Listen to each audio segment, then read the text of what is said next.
Carbon और उसके यौगिकों में अभी तक आपने ये सीखा कि कार्बन के बाह्यतम कक्ष में परमाणु इलेक्ट्रॉनों की संख्या कितनी है? 4। और इसलिए क्या बनाता है? चतुसंयोजक। यस बच्चों, इस दुनिया में जितने भी जीवित प्राणी हैं, चाहे वो जंतु हो या फिर क्या हो, पौधे हो, इन सब में किनकी उपस्थिति है? कार्बन की। यस, कार्बन के यौगिकों की। बच्चों, कार्बन यौगिक कौन है? वे यौगिक जो कार्बन से मिलकर बने, यानी कार्बन के यौगिकों को हम क्या कहते हैं?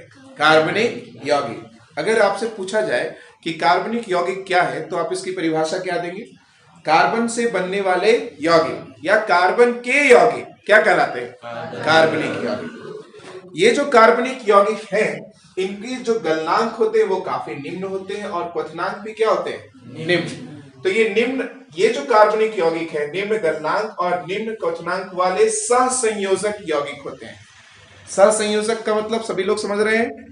जो इलेक्ट्रॉनों का क्या करते हैं? साझा करते हैं। और इलेक्ट्रॉनों का साझा करके क्या करते हैं? यौगिकों का निर्माण करते हैं। पिछले वीडियोस में आप लोग देख चुके हैं, पिछले क्लासेस में आप लोग समझ चुके हैं।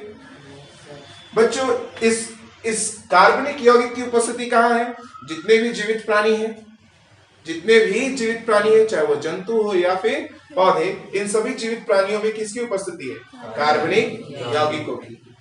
अंडरस्टूड?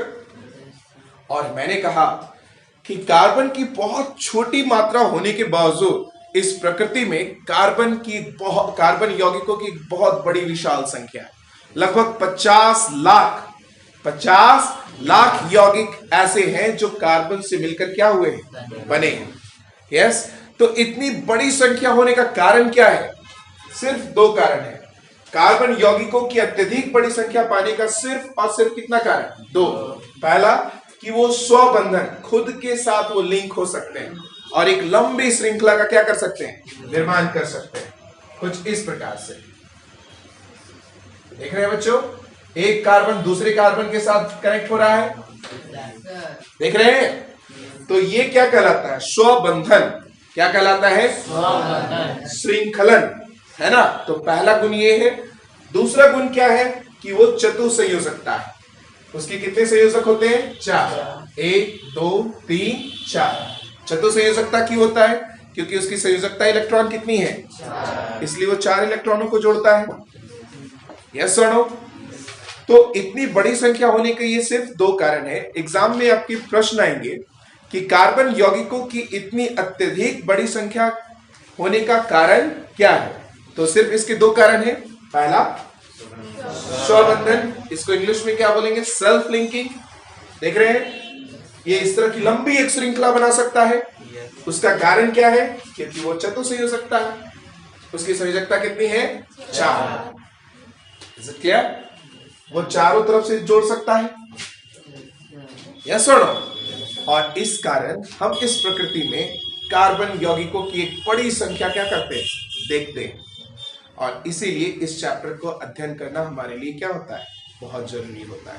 इसलिए एक अलग चैप्टर के रूप में इस तत्व के बारे में हमें क्या किया गया है? सिखाया गया है और समझाया गया है। बच्चों, कुछ कार्बनिक यौगिकों के प्रकार के बारे में हम समझेंगे, है ना? तो जो विशिष्ट कार्बनिक यौगिक है, वो उसमें से पहले नंबर पे कौन है? हाइड्रोकार्बन्स। बोलिए, hydrocarbons. Haloalkanes, alcohols, aldehydes, ketones, carboxylic अम्ल। ये कार्बन यौगिकों के क्या है? प्रकार है। मुख्य रूप में यही हम इन्हीं रूप में हम इनको क्या करते हैं? देखते हैं। ये सबको याद होना है। बोलिए, halo hydrocarbons, haloalkanes, alcohols, aldehydes, ketones, carboxylic अम्ल।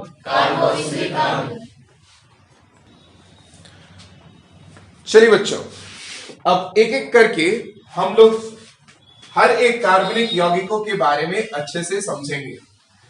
फर्स्ट है हाइड्रोकार्बन।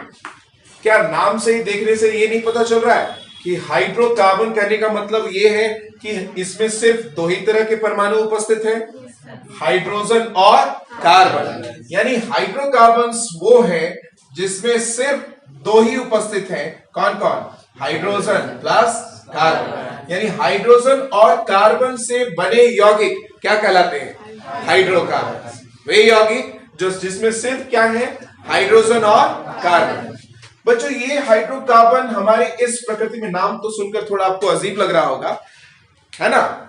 ये हमारी प्रकृति में कहां पाए जाते हैं? हाइड्रोकार्बन में हमारे इस पृथ्वी के भूप्रकृति में इसका सबसे बड़ा प्राकृतिक स्रोत है हमारा पेट्रोलियम। कौन है बेटा? पेट्रोलियम। ये हाइड्रो जितने भी पेट्रोलियम आप देख रहे हो, जैसे घर में आप गैस जलाते हो एलपीजी, वो ब्यूटेन है। क्या है बच्चों? वो क्या है आपका? C4H10। क्या है? अब बताइए इस यौगिक में क्या है उपस्थित? कार्बन और हाइड्रोजन। तो जो घर में आप लिक्विफाइड पेट्रोलियम गैस यूज कर रहे हैं उसमें सिर्फ किसकी उपस्थिति है? कार्बन और। तो वे यौगिक जिसमें सिर्फ हाइड्रोजन और कार्बन उपस्थित हैं वो क्या कहलाते हैं? हाइड्रोकार्बन। इसके एग्जांपल्स और भी आप लिख सकते हैं। CH4 मेथेन गैस, कौन सी गैस? C2H4 ये एथेन है ना? C3H6, C4H10, C4H8, ये सब जितने भी यौगिक दिख रहे हो इनमें सिर्फ कार्बन और हाइड्रोजन की उपस्थिति है। तो ऐसे यौगिक जिसमें सिर्फ और सिर्फ कार्बन और हाइड्रोजन की उपस्थिति हो ये क्या कहलाएंगे? हाइड्रोकार्बन। यहां तक सभी लोग समझ रहे हैं? एग्जांपल्स को नोट करेंगे।